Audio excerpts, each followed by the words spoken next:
Bismillahirrahmanirrahim. Assalamualaikum warahmatullahi wabarakatuh. Alhamdulillah wassalatu wassalamu ala Rasulillah wa ala alihi wa sahbihi wa man wala wa ba'd. Saudara-saudariku dimanapun Anda berada, saya Adi Hidayat izinkan menyapa dan mendoakan kita semua. Semoga Allah senantiasa menyayangi, melindungi dan merahmati kita tanpa kecuali. Alhamdulillah, dari sekian kita belajar dan mengamati situasi dinamika yang terjadi dalam konteks kehidupan kita, bahkan dalam skala global, menghadirkan banyak hikmah, banyak pesan-pesan, dan juga pendalaman-pendalaman dan perluasan wawasan keilmuan kita. Di antara itu, ada sebagian kawan juga yang bahkan banyak bertanya, banyak meminta terkait kejadian yang berlangsung di Palestina, yang sering kita uraikan, kita bahas, untuk mendalami kembali genealogi, ya, atau asal keturunan dari umat Yahudi. Edisi kali ini kita akan coba belajar bagaimana Al-Quran, hadis-hadis Nabawi Sallallahu Alaihi Wasallam memberikan informasi yang valid kepada kita tentang keturunan dari umat Yahudi, perilaku-perilakunya, dan juga diksi-diksi Al-Quran yang sangat indah, yang bahkan mengajak seluruh manusia, terkhusus juga dari kalangan umat Yahudi, untuk kembali pada jalur-jalur kebenaran dan menampilkan realitas yang terjadi sepanjang zaman. Seperti apa uraiannya? Ini yang coba kita akan kaji di kesempatan mulia ini, insya Allah. Baik, untuk menemukan jawaban tadi, kita harus menggali dulu secara genealogi, garis keturunan, baik ke atas ataupun ke bawahnya. Dari mana kemudian umat ini muncul, seperti apa perjalanannya, bagaimana karakteristiknya, dan seperti apa kita merespon dalam konteks kehidupan global ataupun konteks kehidupan kita, ya, secara individual dalam konteks berinteraksi di sosial kehidupan kita saat ini. Baik, saya akan mulai teman-teman sekalian dari Abul Anbiya dulu ya. Abul Anbiya, bapaknya para nabi. Ya, gelar ini diperoleh oleh Khalilullah yang sangat dekat dengan Allah Subhanahu wa taala, yaitu Nabi Ibrahim alaihi salam, ya. Nabi Ibrahim. Baik, saya tuliskan dulu seperti ini. Ya kan? Nabi Ibrahim alaihissalam. Baik, nanti ini ada jalur keturunan ke atas, teman-teman sekalian. Ya, ada jalur keturunan ke bawah sini. Nah, jalur keturunan ke atasnya kalau kita sambungkan misalnya kan. Nah, ini yang walaupun ada perdebatan kita tuliskan dulu ya, dari Azar, kemudian ke Teruh, kemudian ke Abir, ya, tuliskan begini Abir. Nah, ini Abir ini nanti ada yang mengaitkan juga dengan bahasa Ibrani yang saat Nabi Ibrahim tinggal di Padan Aram, ya, yang sekarang itu wilayah Irak, dulu dikenal dengan Babilonia. Nanti kita turunkan juga, ya. Kemudian bin Azar, bin Taruh, bin Abir, kemudian bin Kinan, bin Arfakhshad. Tuh, ini penting sampai ada alarm tuh di komplek. Arfakhshad. Bin Azar, bin Taruh, bin Abir, bin Kinan, bin Arfakhshad, bin Sam. Kemudian di sini Sam. Kemudian bin Nuh alaihissalam. Nuh alaihissalam. Ayo teman-teman sekalian ya. Jadi ini Nabi Ibrahim alaihissalam, ya, keturunan tentunya nanti akan ketemu dengan Nabi Nuh, dan Nabi Nuh pun akan tersambung kepada Nabi Adam alaihissalam. Tapi kalau kita bahas ke atas terlalu jauh nantinya ya. Jadi kita cukupkan sini dulu. Jadi Ibrahim alaihissalam, bin Azar, bin Taruh, bin Abir, bin Kinan, bin Arfakhshad, bin Sam, bin Nuh alaihissalam. Ya. Dan Nabi Nuh alaihissalam ini nanti akan melahirkan generasi yang terus nanti berkembang, ya, menebar keturunannya, generasinya di muka bumi yang sekarang kita menjadi bagian dari keturunannya. Ya, terutama dari 3 keturunan beliau. Ya, ini Nabi Nuh alaihissalam kan dalam sejarah disebutkan setidaknya ada 4 kan ya. 4 dari anak keturunan, 1 Kan'an, ya. Nah, ini yang kemudian tenggelam dalam banjir besar karena beliau tidak mengikuti arahan ayahandanya, ya. Kemudian juga nanti ada Sam. Ini yang ke sini keturunan Nabi Ibrahim alaihissalam, nanti dari sini ya, tarik jalur ke atas. Dari Sam, kemudian ada Ham, kemudian ada yang keempat Yafith, ya, Yafith. Nah, ini teman-teman sekalian 3 ini nanti yang akan berkelanjutan mengikuti Nabi Nuh alaihissalam yang naik ke kapal besar itu, ya, kemudian melewati berbagai rintangan saat terjadi banjir besar, dan kemudian mendarat dan melahirkan keturunan dari sini sampai ke populasi manusia hingga saat ini. Ya, dari Sam ini nanti melahirkan diantaranya bangsa Arab, ya. Kalau mau kita rinci lagi, teman-teman sekalian, misalnya di sini nanti ada Asyur, ya, seperti ini.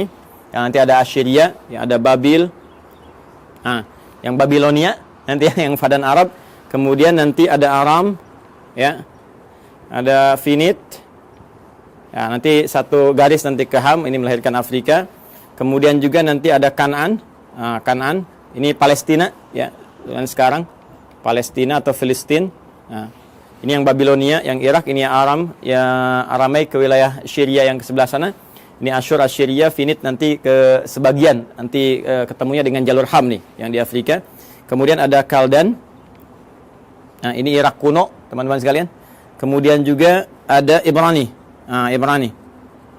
Ibrani ini nanti ada yang juga mengaitkan dengan bahasa Fadan Arab, ya, yang di Babilonia, yang menjadikan keturunan ini nanti berbahasa Ibrani. Lalu dari situ juga ada yang mengaitkan dengan Abir, yang jadi bahasanya Nabi Ibrahim alaihissalam ketika ada di Fadan Arab. Dan ketika hijrah nanti, ya, beliau ke wilayah Syam yang kita masuki sekarang, wilayah Syria, ya, Syria, Yordania, Palestina ada di situ, kemudian juga Libanon. Nah, nanti kemudian bertransformasi bahasanya penyesuaian dengan Aramaik, karena itu nanti dari Ibrani ke Aramaik. Nanti kita gali bagian aspek bahasanya ketika sampai ke sana. Kemudian di sini juga ada Masri, ya, yang nanti melahirkan turunan Mesir, karena perpaduan dari sini, ya. Jadi kita temukan Asyur, Babil, kemudian Aram, Finit, Kanaan, Kaldan, Ibrani, Masri. Ini diantaranya, ya. Kita 1, 2, 3, 4, 5, 6, 7, 8. Kita hitung, ya, kurang lebih 8. Nah, nanti Sam ini teman-teman sekalian yang populer nanti masuk kepada unsur Semitik yang sekarang, ya, termasuk Arab di dalamnya. Jadi kalau ada kita dengar Smith, ya, musuhnya Keanu Reeves, ya, dalam Matrix itu, ya, ada si Smith. Sam bukan itu saja, nanti banyak kalau nanti kita belajar, ya, tentang pemikiran Hollywood. Saya nggak berinteraksi dengan film-film dan sebagainya, tapi saya baca sejarah, ya. Nanti kalau kita baca dengan pemikiran itu, suatu saat kita akan belajar, dia akan temukan banyak sekali Sam, dan itu sangat menarik gitu, sangat menarik. Ya, kenapa temannya yang di Lord of the Ring itu kan yang mengiringi si Sam juga. Ditransforma namanya Sam juga. Nanti kadang-kadang ada Smith juga dan seterusnya. Nah, itu ada kaitan-kaitan nanti, ya. Kaitan-kaitan dengan pesan-pesan Semitik. Cuma Semitik itu nanti tidak akan dikhususkan kepada golongan Yahudi saja. Ya, Arab juga Semit. Ya, nanti ini turunan Semitik nih, ngambung ke sana. Kanaan, Palestina juga Semit. Jadi kalau Anda anti Semit, ya anti Palestina juga.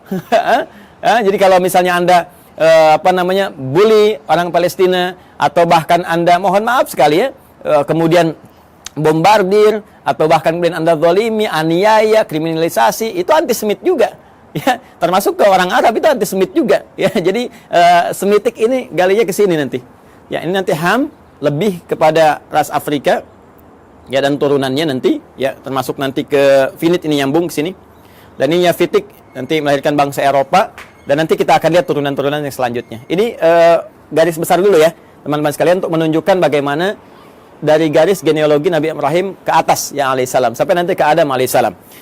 Saya izin ambil penghapus dulu, saya hapus dulu ini, ya, kemudian kita turunkan ke bawah. Jadi saya cukupkan sampai Nabi Nuh, Nabi Ibrahim ini nanti kita turunkan generasi ke bawah. Baik, bismillah.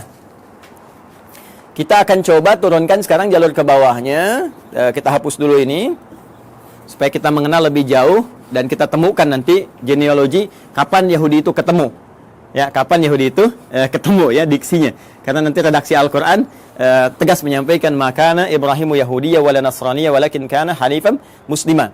Ya, tidaklah Nabi Ibrahim itu seorang Yahudi, seorang Nasrani, tapi beliau adalah seorang Muslim yang taat, Muslim yang lurus, yang membawa garis risalah sampai dengan ke atas, ya, sampai dengan ke jalur Nabi Nuh alaihissalam. Yang ini nanti akan diturunkan Quran surah keempat ayat 163, yang nanti turunan risalah Nuh ini sampai juga kepada Nabi Muhammad SAW, ya. Inna auhayna ilaika, ya, kami wahyukan pada Muhammad SAW, dan wahyu ini senapas dengan yang sebelum kamu, ya, kama auhayna ila Nuhin, seperti kami wahyukan kepada Nuh dan nabiyina, ya, setelah nabi-nabi setelah beliau. Jadi nabi-nabi terus sampai ke Ibrahim, sampai ketemu Nabi Muhammad SAW. Nah, ini kurang lebih teman-teman sekalian sampai ke Nabi Nuh ke atas, ya, dari Ibrahim terus sampai Nuh alaihi salam jami'an. Dan sekarang kita akan turunkan bagian Nabi Ibrahimnya turun ke bawah. Ini nanti kita bisa uji ya secara ilmiah dan kita bisa bandingkan. Nanti saya turunkan komparasi, misalnya di Al-Qur'an bagaimana seperti ini, terus ada kalau kitab-kitab lain, nanti kita bandingkan seperti apa, nanti kita uji kebenarannya secara ilmiah ya, sehingga ditemukan nilai kebenaran yang kita yakini. Lalu indahnya Al-Qur'an, silahkan memberi pilihan. Anda yakin dengan Islam, alhamdulillah. Ya, kalaupun Anda tidak dipaksa. Itu pilihan masing-masing dan setiap orang bertanggung jawab ketika kembali kepada Tuhannya, kepada Allah Subhanahu wa taala. Objektif kan? Sangat adil kan? Ya, jadi menawarkan, ini dahsyatnya Al-Qur'an itu begini. Anda diperkenankan menguji dulu Al-Qur'an. Ya, sebelum Anda bahkan membacanya, sebelum Anda bahkan ingin mengkajinya. Al-Qur'an menawarkan diuji, silahkan. Jika Anda ragu, uji. Ya, wa in kuntum fi raibin mimma nazzalna ala 'abdina fa'tu bi suratin min mithli. Al-Baqarah ayat 23. Ya, kata Allah, kalau Anda ragu terhadap wahyu yang kami turunkan kepada hamba terbaik kami Muhammad SAW, silahkan Anda uji, datangkan semisalnya. Ya, coba cari, ada nggak karya manusia yang mirip ya seperti firman Allah ini. Perhatikan bahasa saya. Ada nggak karya manusia yang mirip dengan firman Allah ini? Kalau Anda ragu, uji. Dari sisi kebahasaan, silahkan uji. Ya, bagaimana dahsyatnya ini?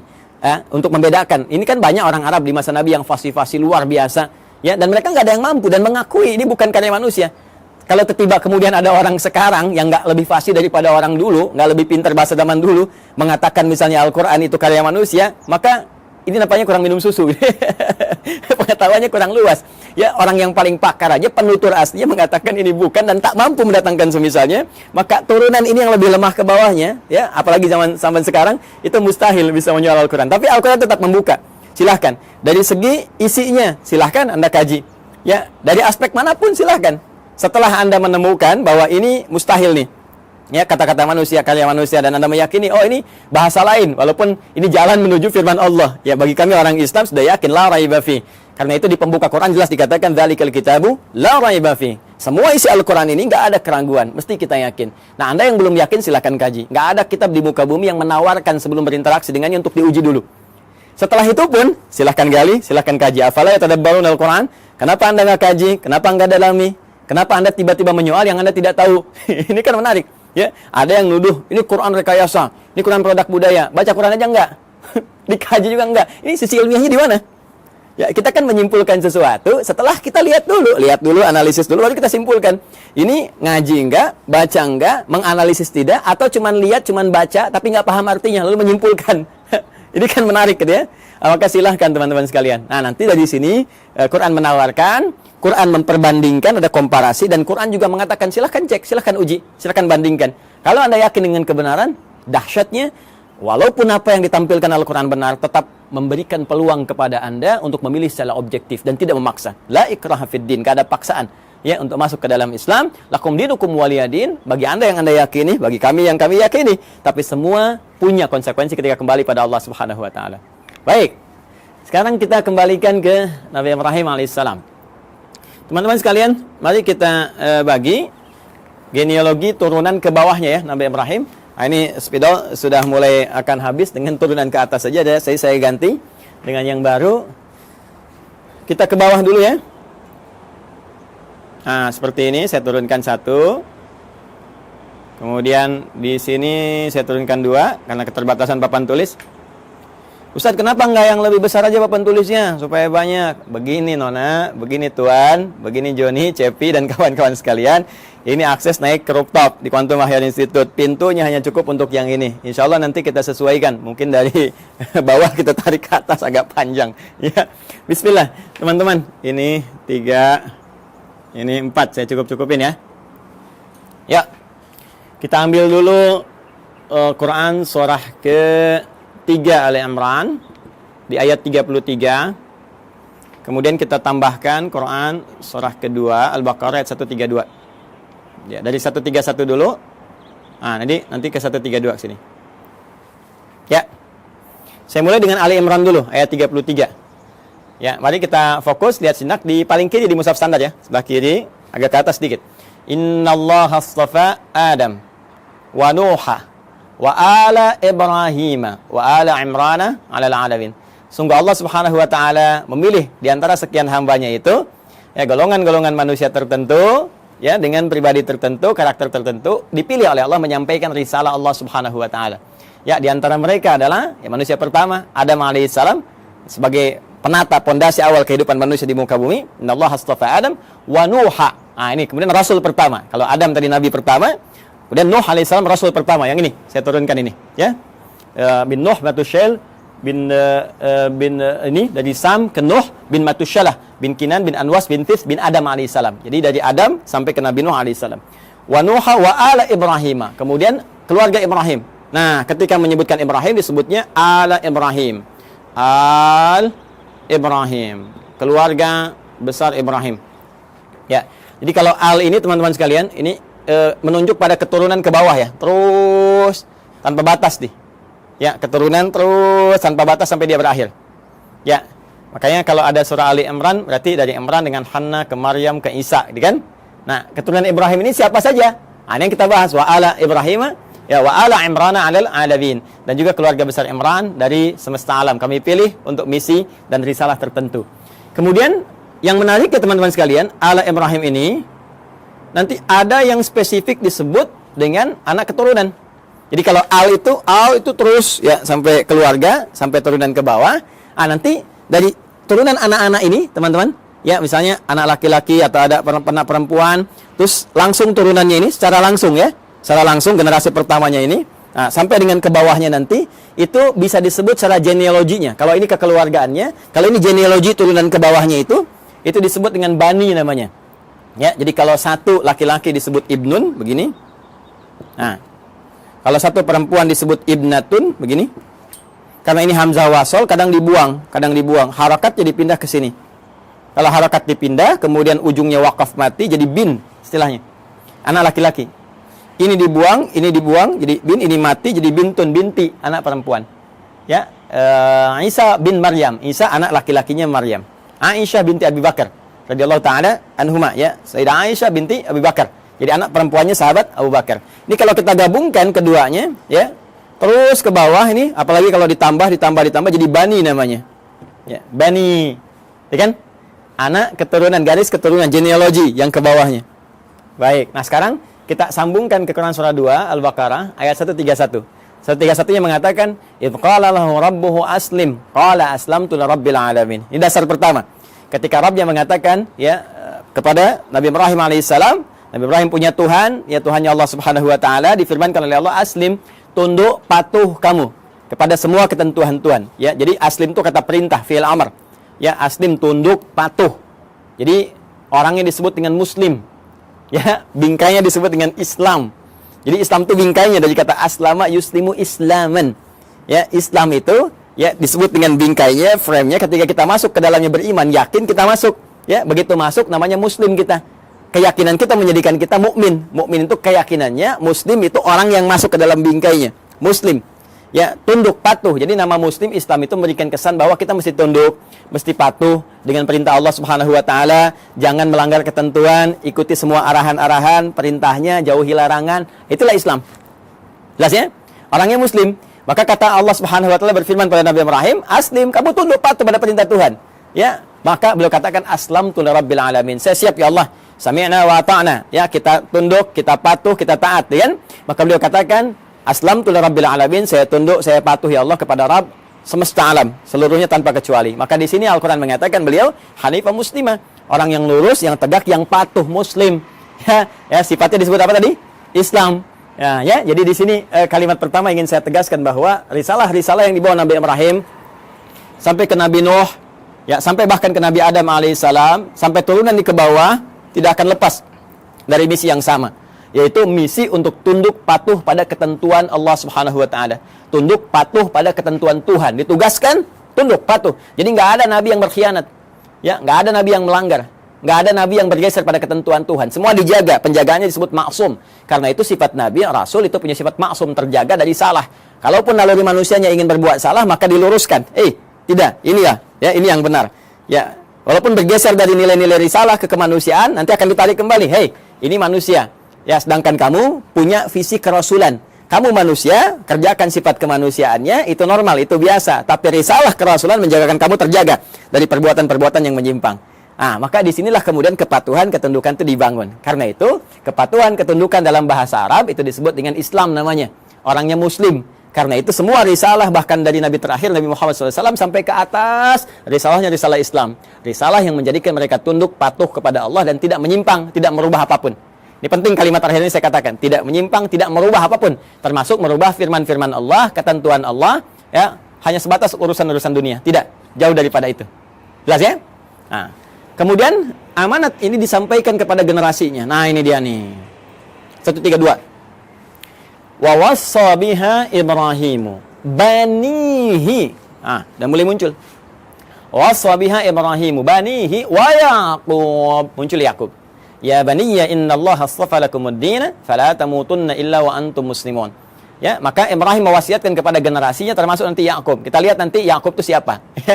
Baik, Ibrahim mewasiatkan kepada generasinya. Nah, ini genealogi ke bawahnya. Diwasiatkan ke bawahnya. Ya, sungguh Allah telah menetapkan bagi kalian satu tuntunan yang benar, pedoman yang benar yang harus dipatuhi. Ya, pedoman tuntunan frame tadi itu din, ya. Din kita kan namanya Islam tadi, ya, frame-nya kan Islam kan? Makanya di Quran surah ketiga, Quran surah 3 ayat 19, itu kata din disandingkan dengan Islam. Din disandingkan dengan al-Islam. Ya. Innad dina 'indallahil Islam. Innad dina 'indallahil Islam. Tadi frame-nya disebut Islam, kalau kita masuk frame ya ke dalamnya karena yakin patuh, tunduk, ya yakin tanpa ragu disebut iman, orang yang mukmin atau amanah atau amanu. Jadi begitu kita masuk disebut ya ayyuhalladzina amanu. Frame-nya disebut Islam. Kalau sudah masuk mesti tunduk, patuh untuk mengerjakan semua ketentuan. Makanya nanti semua ketentuannya disebut silmi namanya. Quran surah kedua ayat 208. Ya ayyuhalladzina amanu, ay orang yang telah yakin ya tanpa ragu, udkhulu fis silmi. Maka tunaikan semua ketentuan-ketentuan dalam frame ad-din ini. Apa frame-nya? Islam. Artinya harus tunduk, harus patuh. Ya, karena itu di lain kesempatan Nabi Ibrahim menyebutkan di Quran surah kedua ayat 132, ya innallaha astafa lakumuddin. Allah telah memilihkan bagimu frame kehidupan yang ada pedoman di dalamnya, yaitu Islam. Patuh, ya. Ke siapa ini disampaikan? Banihi. Bani, kepada keturunan-keturunannya, anak-anaknya secara genealogis, ya. Nah, ini dia yang secara genetik kita akan turunkan. Siapa anak-anak ini? Bahkan di ayat ini diberikan kisi-kisi, salah satunya ada Yaqub. Siapa Yaqub itu? Kita yang coba akan turunkan, teman-teman. Baik, izin saya hapus dulu ini. Yang ini saya hapus. Ya, supaya nanti kita mudah menurunkan keturunan secara genetik dari yang ini dulu. Bismillah, Nabi Ibrahim alaihissalam, beliau kemudian menikah. Ya, diberikan jalan oleh Allah Subhanahu wa taala untuk menampilkan risalahnya dan supaya risalah itu terus ya menyebar, meluas dalam generasi-generasi selanjutnya yang melanjutkan risalah ayahandanya tercinta yaitu Abul Anbiya. Maka Allah berikan kemudian jalan untuk pernikahan. Nah, ini jalurnya untuk menikah. Ya, bukan hubungan sembarangan gitu ya. Maka adalah kemudian perempuan yang sangat luar biasa terhormat. Terhormat, perempuan baik, suci, akhlaknya mulia dan cantik jelita. Nah, ini jarang sekali yang seperti ini, itu Sayyidah Sarah. Ya. Masih di Padan Arab nanti ya, di Babilonia nanti bertemu jodohnya dengan beliau. Kemudian nanti di sini ada Sayyidah Sarah binti Am al-Khalil. Am al-Khalil. Am al-Khalil ini binti pamannya Nabi Ibrahim sendiri. Jadi Nabi Ibrahim punya saudara, punya paman juga, nanti punya anak namanya Sarah, perempuan, nanti menikah. Ya. Makanya disebut Sarah binti Am al-Khalil. Ya. Sarah binti pamannya Nabi Ibrahim sendiri atau saudaranya ke atas ya, nanti di Babilonia dinikahkan nanti dengan ini, nanti kita akan turunkan. Kemudian dengan Sayyidah Hajar alaihassalam ya, al-Qibtiyah al-Misriyah, al-Qibtiyah al-Misriyah, al-Misriyah. Seperti ini. Baik, umumnya manusia saat ini atau kebanyakan gitu kan, orang-orang saat ini mengetahui dua ini ya, Sayyidah Sarah, Sayyidah Hajar, Sayyidah Sarah, Sayyidah Hajar, istilah Nabi Ibrahim. Padahal nanti ternyata ada lagi yang ketiga namanya Kantorah. Kantorah bin Yaqtan, binti Yaqtan. Kantorah binti Yaqtan. Ini dia. Ada Kantorah binti Yaqtan. Ketiga dikenal juga dengan Kentura ya, Kentura, bukan Pantura, ingat ya, Kantura. Kantorah ya. Dan yang ini yang keempat di sini Hajun. Sayyidah Hajun binti Al-Amin. Masya Allah. 1, 2, 3, 4. Sayyidah Sarah binti Amil Khalil, Sayyidah Hajar Al-Qibtiyah Al-Misriyah, kemudian Sayyidah Qantara binti Yaqtan, kemudian Sayyidah Hajun binti Al-Amin. Inilah 4 ya.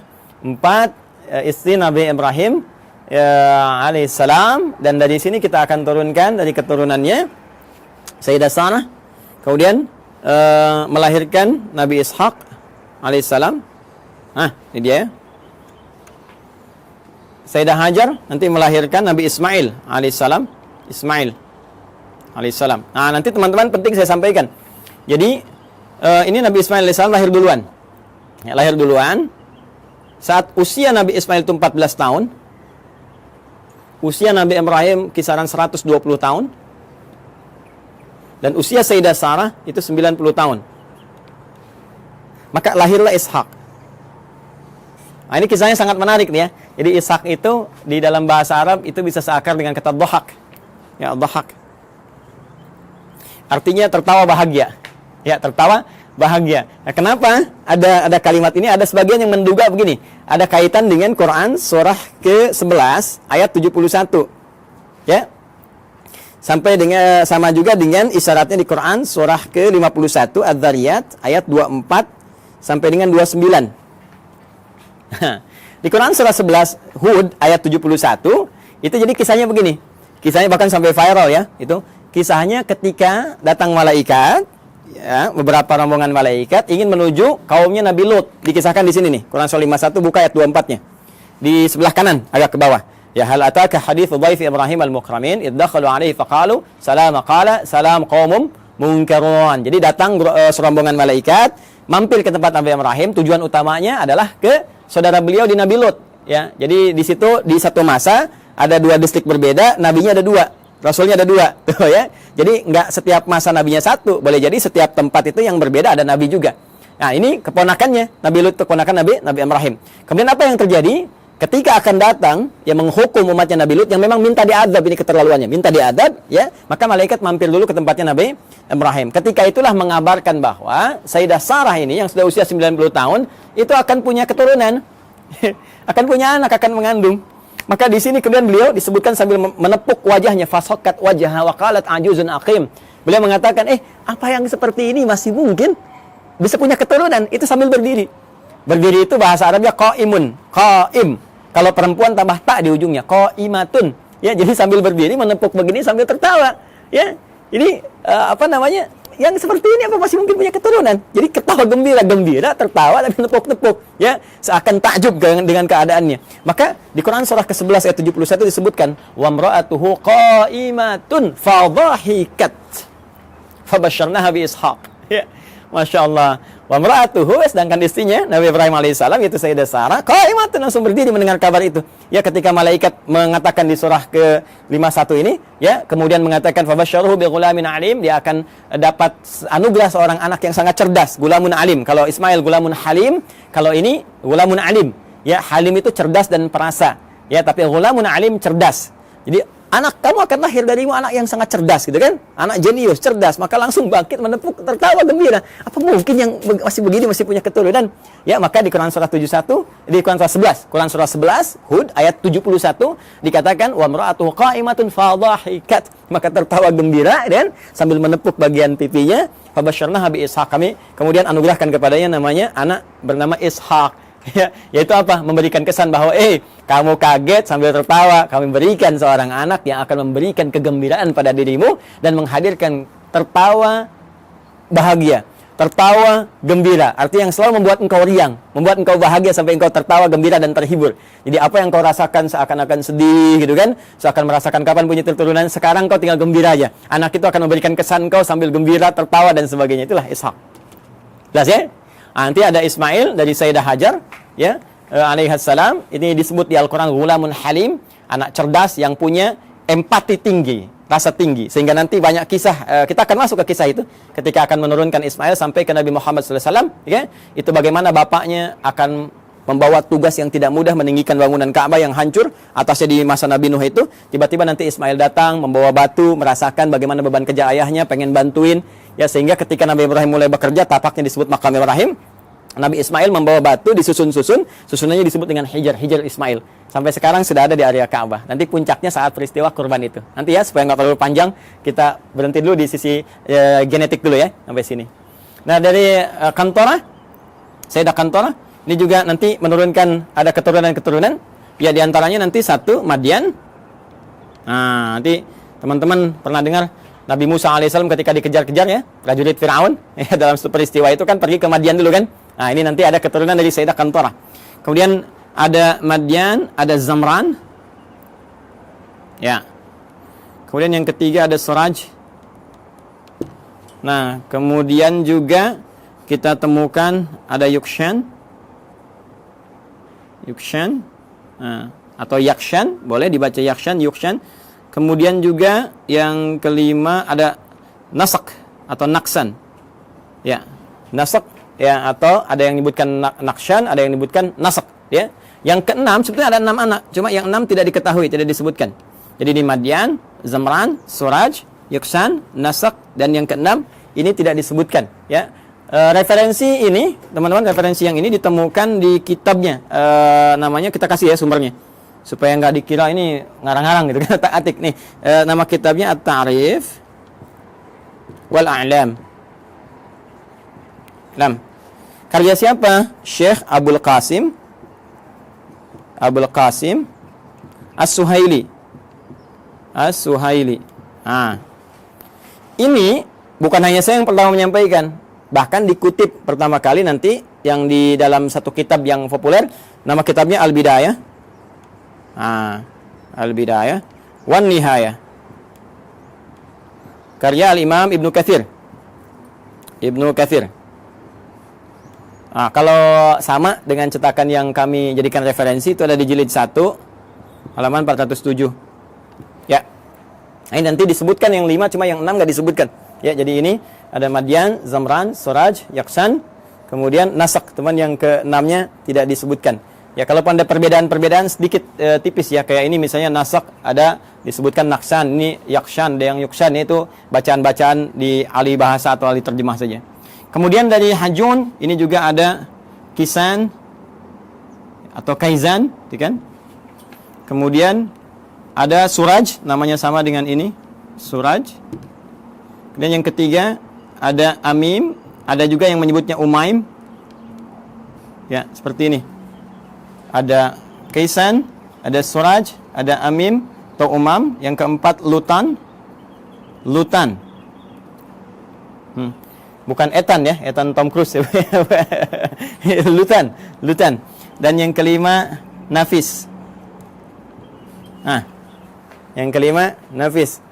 Ya, ada di MUI ada Ustadz Kiai Khalil Nafis.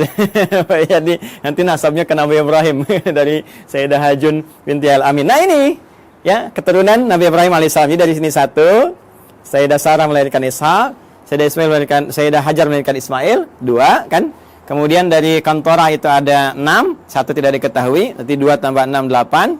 Kemudian dari Sayyidah Hajun binti Al-Amin ada 5. 8 tambah 5 ada 13 ya. 2 tambah 6 8, ada 13 tambah 5 13. Jadi ini kurang lebih 13 keturunan Nabi Ibrahim alaihi salam ya, dari istri-istri beliau. Dan nanti dahsyatnya nanti ya, mungkin episodenya akan panjang gitu. Di Kantorah ini nanti juga ada satu penelitian dugaan kuat bahwa itu yang menjadikan turunan dari bangsa Melayu, Jawa khususnya.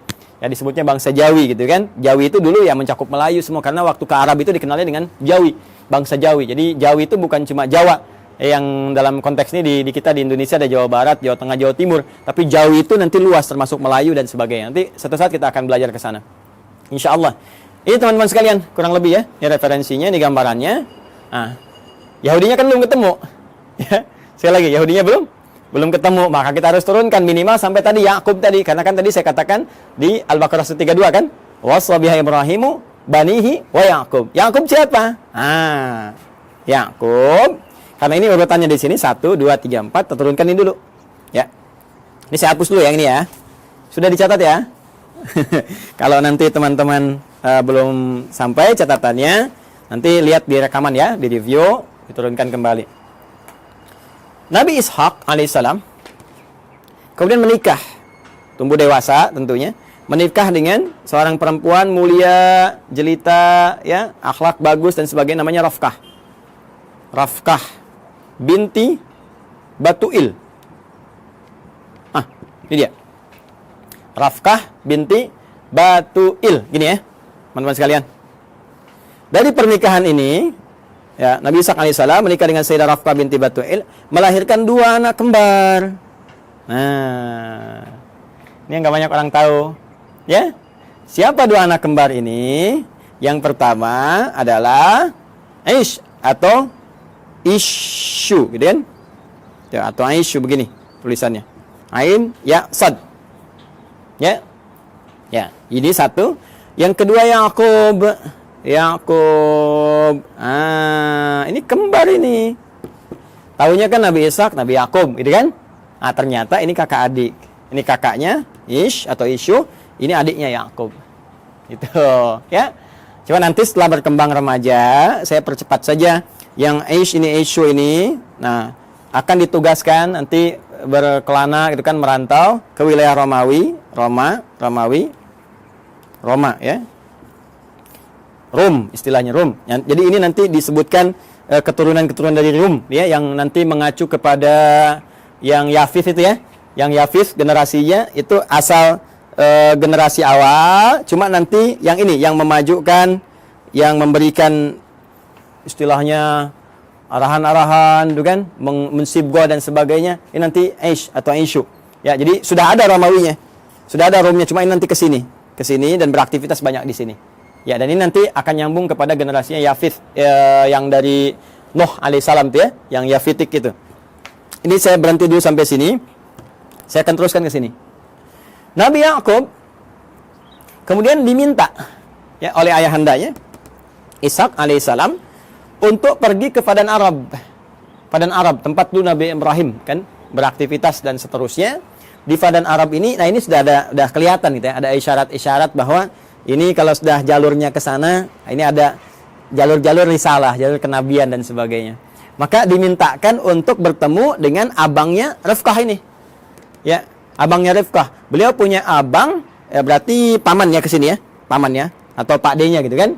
Nah, punya abang namanya Laban. Ya, di sini punya abang namanya Laban. Ada juga yang menyebut dengan Laman namanya. Laban atau Laban. Bukan Gaban ya. Laban. Laban atau Laman. Nah, Laban secara singkat ini punya 2 orang anak. Ya, saya ulangi ya. Punya berapa orang anak? 2 orang anak. Nah, teman-teman sekalian, singkatnya ketika Nabi Yakub alaihissalam itu datang ke Padan Arab, kan, ke Babilonia, mencari dan sebagainya, maka setelah perjalanan itu ditemukanlah nanti salah seorang perempuan bertanya kepadanya dan ditunjukkan tempatnya Laban. Ternyata itu anaknya. Siapa anaknya itu? Namanya Rahil. 1, Rahil. Jelas? Nah, ini anak yang pertamanya. Nah, kemudian teman-teman sekalian setelah tinggal di sini ditemukan juga kakaknya Rahil. Jadi yang pertama bertemu dengan Rahil dulu. Ini adiknya, adik. Nah, kemudian yang kedua bertemu dengan kakaknya Rahil, dipertemukan dengan kakaknya Rahil, ya. Siapa namanya? Nah, kakaknya Rahil ini namanya Laia, kan? Laia atau juga ada yang menyebut dengan Lea. Ini kan? Laia atau Lea. Nah, secara singkat ternyata beliau ini ditugaskan untuk menyampaikan pesan kepada Laban supaya ini bisa besanan. Nabi Ishak bisa besanan dengan Laban. Maka dimintalah untuk menikah, memilih salah satunya. Ya, memilih salah satunya, walaupun ada riwayat menyebutkan Nabi Nabi Yakub ini nanti ditawarkan untuk menikahi dengan Laya dulu, kakaknya dulu. Ya, jadi ini kakak didahulukan. Nah, kemudian beliau kan seorang yang sangat perasa ya. Yakub itu punya keunggulan yang luar biasa. Ya, beliau seorang yang sangat dekat ya dengan Allah, rajin ibadah, kemudian lebih daripada itu juga sangat merasakan tidak ingin menyinggung orang, ya, curhatnya diserahkan kepada Allah sehingga orang-orang banyak nggak tersakiti. Jadi ini yang menjadikan beliau daripada nanti satu menikah, yang lain merasakan nggak nyaman, maka mengajukan dua-duanya aja dinikahin. Ya kan? Nah, ini belum turun syariat yang di era Nabi Muhammad SAW, turunnya Quran surah keempat An-Nisa ayat 23, larangan menikahi kakak adik. Ya, wa antajma'u bainal ukhtaini illa ma qad salaf. Paling kanan sebelah bawah di mushaf standar ya. Wa antajma'u bainal ukhtaini illa ma qad salaf. Dilarang bagi kalian untuk menikahi kakak adik ya secara langsung kecuali yang dulu pernah terjadi. Ya, karena keadaan sekarang beda. Dulu orang bisa mengendalikan, bisa tahu, bisa paham dan untuk menjaga keturunan yang sangat terbatas keadaannya pada waktu itu. Sekarang sudah banyak menyebar. Makanya dilarang sekarang menikahi kakak adik dalam satu mahram. Ya dulu masih berlaku illa ma qad salaf. Maka dinikahilah kemudian Layya, ini pertama kali.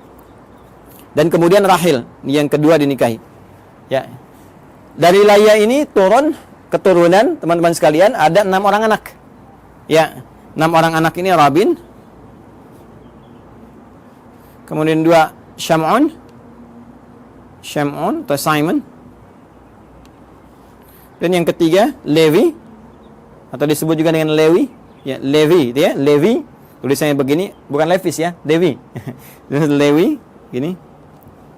4 Yahuda. Kemudian yang kelima Izakar. Ya. Yang keenam Zabulun. Dari Rahil melahirkan 2 orang anak, ya. 1 Yusuf alaihissalam, Rahil. Ya. Ini ibunya cantik sekali, cantik, jelita, taat, patuh. Makanya anaknya juga tampan, luar biasa ya. Tampan dan nantilah pas masuk cerita Nabi Yusuf, ini masih panjang, tenang aja teman-teman. Masih panjang. Dan yang kedua Bunyamin. Ya, Bunyamin. Ya. Baida Royani nggak masuk sini. Maaf ya. Bercanda. Ini Yusuf dengan Bunyamin, ya. Berjalan, tiba kemudian sudah berumah tangga. Singkatnya, ini minta balik dulu. Minta sowan lagi kepada bapaknya gitu kan. Supaya nanti ada bekal-bekal yang terbaik untuk dilanjutkan dan seterusnya gitu kan. Nah, nanti teman-teman sekalian sebelum kembali ini oleh Laban dihadirkan asisten rumah tangga untuk bantu baik kepada Rahel ataupun Layya supaya tugasnya lebih mudah karena tahu tugas Nabi Yakub pasti akan berat. Maka dikirimkanlah kemudian 2 orang untuk bantu. Layya dikirimkan Zulfa atau Zalfah. Ya, Zulfa atau Zalfah. Nah, kemudian dari Rahel pun dikirimkan Balha. Ya. Balha untuk membantu. Dan Nabi Yakub melihat, ini akan di rumah nih, banyak interaksi, ya. Daripada nanti aneh-aneh, lebih baik jadi mahram sekalian supaya membantu ada dalam lingkup keluarga. Makanya dinikahilah kemudian ini juga sehingga 4 genap 4 istri Nabi Yakub alaihissalam. Ya, nanti dari sini ada 2 anak lagi, ya, dari Zulfa dan dari Balha 2 anak lagi. Ini papan tulisnya nggak cukup nih kalau saya tuliskan. Ada Dan, ada Jad dan yang lainnya. Jadi dari sini saya sebutkan 2. Teman-teman sekalian, ada 2. Ini pun 2. Ya. Jadi dari sebelumnya 6 dari Layya, tambah 2 dari Rahil, 6 tambah 2, 8, tambah 2 dari Zulfa, 10, tambah 2 dari Balha, 12. Inilah dari 12 keturunan Nabi Yakub alaihissalam. Ini keturunannya ada berapa? Ada 12. Yakub ini masih mengalami tentunya masanya bapaknya Ishak dan ada yang menduga juga masih bertemu dengan Nabi Ibrahim. Jadi Nabi Ibrahim punya anak nanti Nabi Ishak punya cucu Nabi Yakub, tapi keturunan ke sini belum tentu jumpa. Ya, di yang cicitnya lagi sampai ke Yakub masih ada. Maka Yakub meneruskan wasiat bapaknya Ishak, Ishak meneruskan wasiat bapaknya Ibrahim. Makanya seringkali ditemukan kalimat ya Ismaila wa Ishaqa wa Yaquba gitu kan, wal asbat. Asbat ini 12 ke sini. Jadi Yakub meneruskan ke sini. Ya, nah ini teman-teman sekalian gambaran ini. Nah, Nabi Yakub ini seperti saya katakan tadi, Nabi yang sangat baik, taat, patuh, gitu kan? Ciri-ciri hamba lah. Hamba dalam bahasa Arab disebut abdun. Dalam bahasa Ibrani pada saat itu disebut dengan Isra. Ya, hamba siapa ya? Hamba Allah. Jadi kan puncak pujian Allah kepada ya ciptaannya, makhluknya, manusia itu sifatnya bukan disebut Nabi Rasul. Nabi Rasul itu menunjuk pada tugas dan berita besar yang dibawa. Puncak pujiannya justru terletak pada kalimat hamba, abdun. Makanya Rasulullah SAW ketika diisrakan itu disebutnya dengan kata abdun, subhanalladzi asra bi abdihi, kan? Maka ini pun dipuji dengan sifat penghambaannya itu Isra, hamba Allah yang taat. Allah dalam bahasa Ibrani pada saat itu disebut dengan Il. Ya, maka disebut dengan Israel. Asalnya kata Israel ini menunjuk kepada Yakub alaihissalam. Mana Nabi Yakub nih ya? Nah, di sini. Nih. Asalnya menunjuk kepada Nabi Yakub alaihissalam yaitu Israel. Ya, Il ini sudah kita temukan juga di Jibril, Mikail, Israfil, Israel, ya, malaikatnya Allah Subhanahu wa taala. Israel hamba, ya, Il Allah yang taat, yang saleh. Anak-anak tadi yang ini, teman-teman masih ingat kan istilahnya? Ya kan? Kalau dikumpulkan semuanya menjadi Bani kan istilahnya. Maka muncullah istilah Bani Israel. Bani Israel. Jadi asalnya konotasi Bani Israel itu positif. Anak-anaknya keturunan Nabi Yakub yang saleh, yang baik. Nabi Yakubnya yang saleh, yang baik. Nah itu disebutkan Bani Israel supaya memberikan kesan untuk ikuti bapakmu. Jangan menyimpang, jangan jauh-jauh. Makanya di Quran nanti banyak diksi menunjukkan ya Bani Israel, ya Bani Israel. Disadarkan lagi, hai Bani Israel, kamu ini kan punya kelebihan, bapakmu itu baik, bapakmu saleh. Jangan berbuat seperti ini. Itu menodai cita keluarga, ya, menyakiti bapakmu dan memberikan kesan yang tidak bagus itu dalam keluarga, dalam keturunan. Maka perbaiki, ajak balik. Bahkan nanti diajak untuk kembali lagi. Ketika menyimpang, ajak balik. Sifatnya disebutkan, kata kerjanya disebutkan. Nah, apa sifatnya itu? Apa kata kerjanya? Dan dari mana kemudian muncul generasi Yahudi? Ya kan? Ada yang mengatakan nih paham keagamaan, ada yang mengatakan turunan dari 12 anak yang ini muncul. Siapa 12 anak ini yang melahirkan Yahudi? Apakah itu paham benarkah paham keagamaan atau keyakinan? Atau doktrin tertentu? Ya, sampai kagetnya sampai tukang-tukang juga lewat ngasih intro. Kalau Anda mendengar, kita akan lanjutkan dan sambungkan di kesempatan yang lain insyaallah. Edisi yang perdana tentang genealogi Yahudi dalam Al-Quran, hadis-hadis Nabi, dan fakta sejarah yang kita gali. Adi Hidayat, semoga bermanfaat. Assalamualaikum warahmatullahi wabarakatuh.